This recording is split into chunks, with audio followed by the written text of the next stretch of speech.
The debate. Thank you so much, Chair.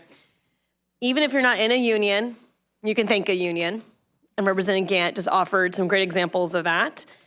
For me, there's nothing more American than a group of workers coming together and saying we deserve better, we should advocate together, we should be unified in one voice to lift up the working class. My parents are both working class. In fact, they were immigrants from Iran that met each other working at the same donut shop in Orlando, a true American love story.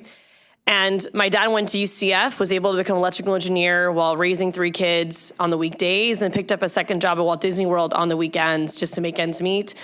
Also to pay for my karate classes because my brother was getting bullied in school. And of course, like every immigrant family, they wanted us to fight back.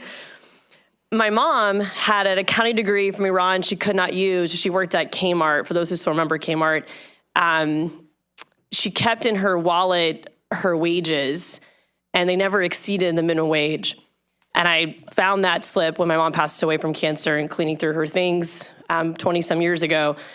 And I share those stories because I think often we lose sight of just the weight of bills like this, the human impact of bills like this. We get caught up in the partisanship and the politics of it. And I really do appreciate the voices that came today from both sides of the aisle to express themselves and to really show that the working class, not one party owns the working class. The working class owns the working class. And it's really important that we respect that and we don't make it harder for people to come together for the benefits they deserve and the salaries they deserve. And when I think about my mom's story, I also think about the teachers in my district, the sanitation workers in my city, just the everyday man and woman in person trying to make ends meet like the rest of us. And I want to emphasize some of the points just to provide a gentle counter. This notion of unions being a monopoly, that's not true. You can form your own union. It's your fault if what you're trying to form is not popular. That's called the free market. So if you're trying to form another union, nobody wants to join you. Remember, this state legislature made it harder to create a new union. But you absolutely can create as many unions as you want. I encourage it. Compete with other unions. But because people aren't buying what you're selling, it's your fault, not the fault of the main union. I also want to emphasize that impasses happen.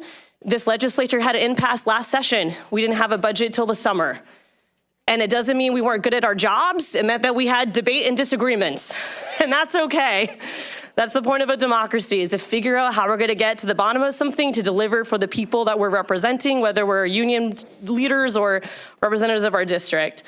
And finally, this 2-tier system, super problematic. And I would add that we did not get clarity on why public safety unions are carved out. I can only assume it's because we think it's appropriate to like some unions and not like the others.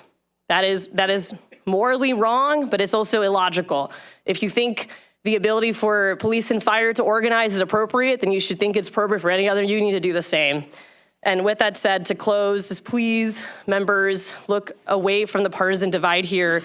Stop feeding into the tensions around this topic. Focus on respecting workers, respecting the Constitution, the right to collectively bargain, and please join me in voting no on this bill. Thank you, Mr. Chair.